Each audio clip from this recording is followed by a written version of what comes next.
Hey YouTubers, Facebookers and Instagrammers, welcome back to Hampshire Spaniel Training. Bit of a blustery December day today, and I thought I would have a little conversation with you guys about the importance of a crate routine and using a crate and some of the bits and bobs that go in and around that. Now, I'm a massive advocate of using a crate, and whether Dave from the bottom of the road came and said he bought a Chihuahua, or I'm working with an online client who's got a Spaniel, or any other breed of dog, the same crate routine is what I would use at the beginning.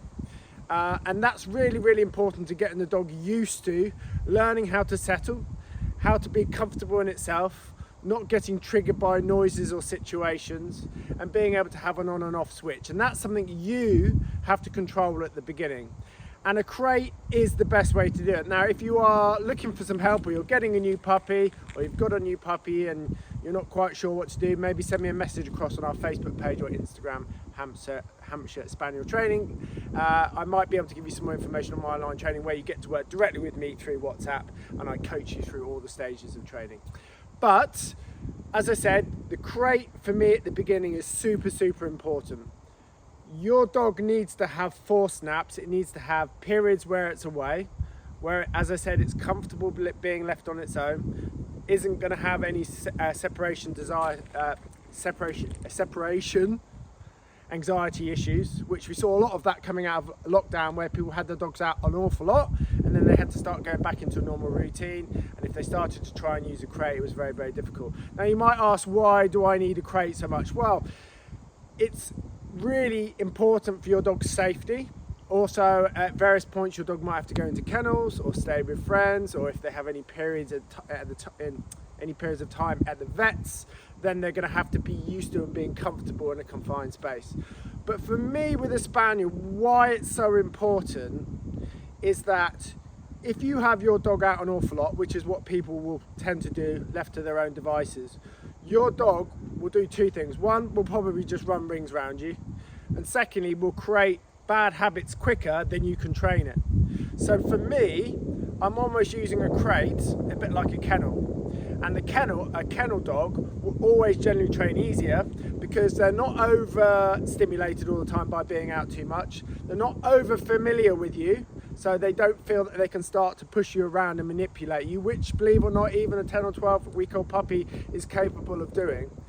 And by having that crate, it means you can give the dog 100% of your attention when it's out, and then when you put it away, you know the dog is safe, isn't getting itself into trouble, picking up bad habits, starting to do things it shouldn't do.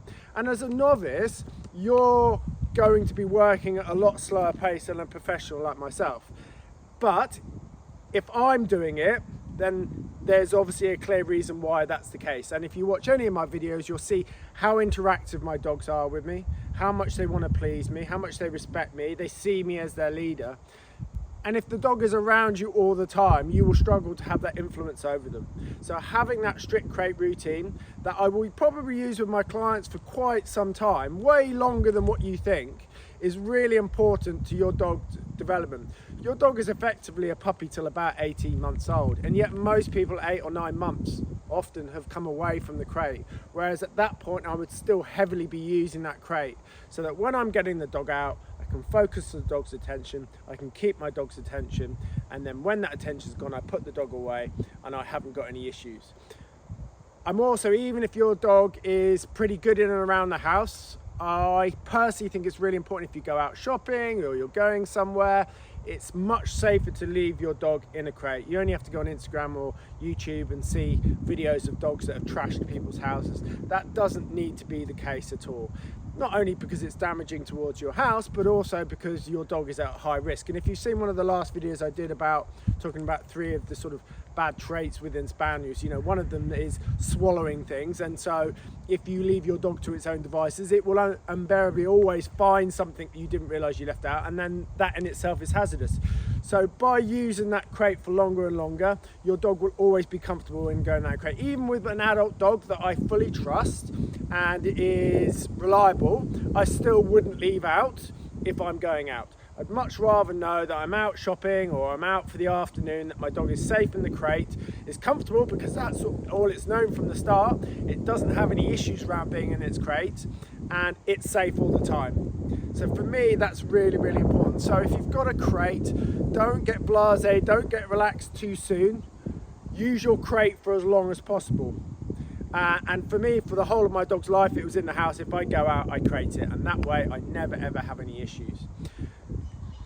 The question I get often asked is, what type of crate do you like? Well, I'll put a picture up here of the style of crate that I like. I'm not a fan of the metal style ones for 3 reasons. One, they have nasty gaps in them which dogs can catch their feet in if they're rushing out of the crate, things like that. Also, they tend to be quite noisy. And third, a lot of dogs like a bit more of an enclosed style crate, like this one here.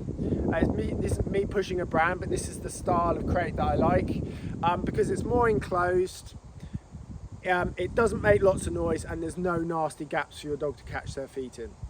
So as I said, really, really key, if you've got a new puppy, don't be having it out all the time. Have force breaks, a bit like a baby. Just because it wants to be awake doesn't mean it's the right thing.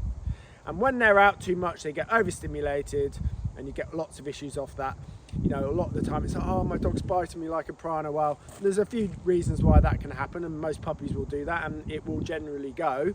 But a lot of it is because they're often overstimulated and they need that quiet time. And ideally, when I first start with clients, I like to have that crate in a separate room with a radio on, with the door shut, so that when the dog is having its quiet time, you're not constantly disturbing it or upsetting it, or when you're first especially trying to get that crate routine in line, getting it to understand about going out to the toilet.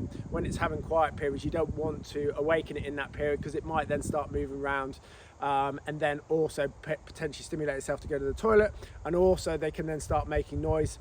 Golden rule, I tell all my clients this: I never ever let a puppy out if it's making noise, because that will just make the dog think that it can control you through noise, and then before you know it, that very young puppy is manipulating and controlling you. But as I said, if you're looking for some help with a new puppy, just send me a message over on Facebook or Instagram, Hampshire Spaniel Training, and I'll do my best to give you some more information. Anyway, I hope this has been some use. Don't forget to subscribe, guys, and like. Any questions, stick them down in the description below. Otherwise, happy training.